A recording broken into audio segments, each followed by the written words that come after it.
Today I'm going to talk to you about the dry atrophic tissue state, which requires restorative remedies. But what do we mean by atrophic? Atrophic means literally lacking in growth. Atrophic tissues lack bulk, function and structure.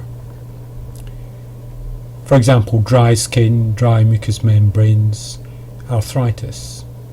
In conventional medicine, atrophy is seen as resulting from underuse, deficient circulation or neural deficit, for example muscle atrophy after a stroke.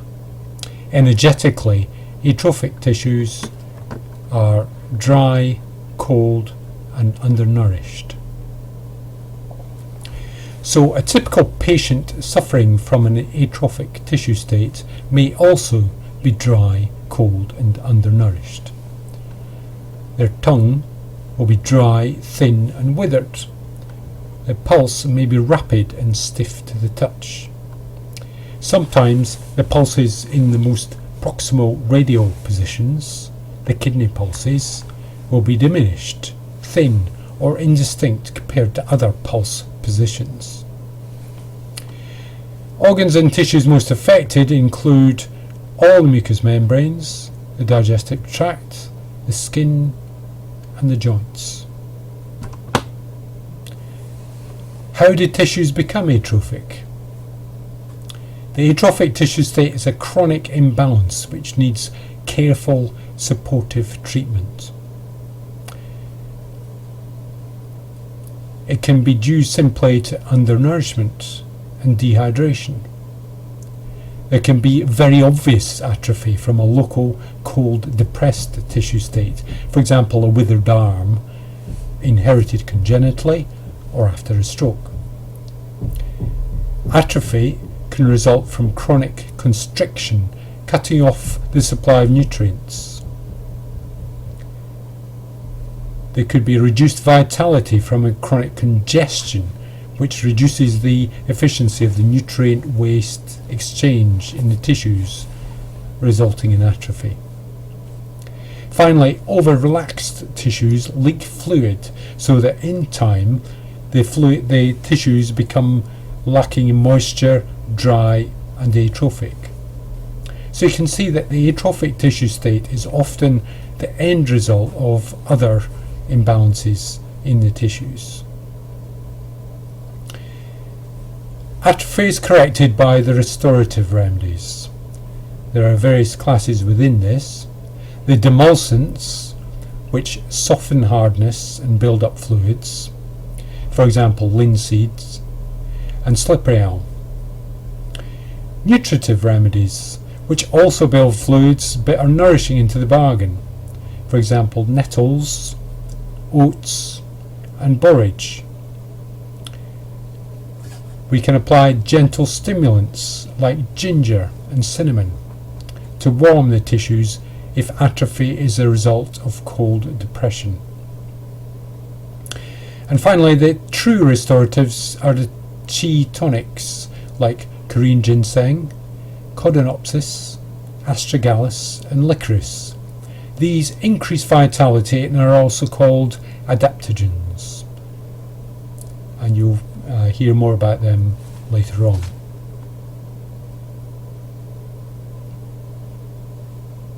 Restorative herbs have a variety of tastes. The most obvious moistening taste is slimy or mucilaginous. This category includes demulcent herbs like flax, comfrey, slippery elm, marshmallow, psyllium seeds, ribwort plantain and Irish moss. Slimy herbs coat, moisten and protect.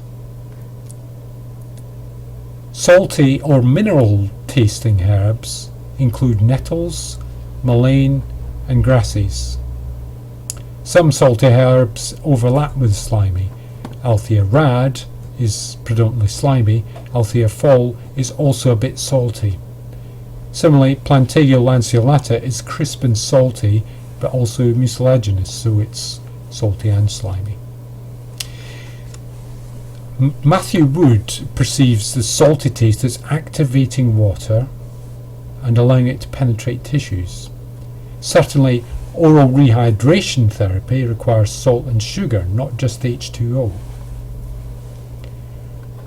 Oily herbs like borage, walnut and sesame improve provision, digestion, assimilation and metabolism of fats. Flaxseed is oily and slimy, so scores in two ways.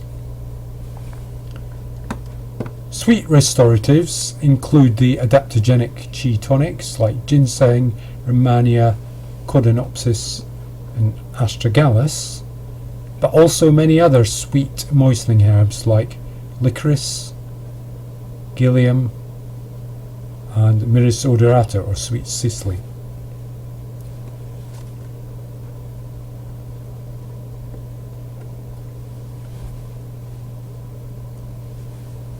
And you can see that dandelion, being both sweet and salty, covers both sides. Now I'll just finish off with the traditional physiomedical trophorestoratives, which restore growth, health and vitality to specific organ systems. First of all, lung trophorestoratives include inula and Asclepias, or pleurisy root as it's called, common name. Pleurisy or pleuritis being a good example of the irritative effect of dry atrophy. Classic heart food is Crataegus. Nervine trophorestoratives should be well known to you all, and this example is oats or avena. I regard couch grass rhizome as an excellent trophorestorative for the kidneys and urinary tract. And finally, dandelion, being under Jupiter, is almost bound to be benign and helps restore the liver.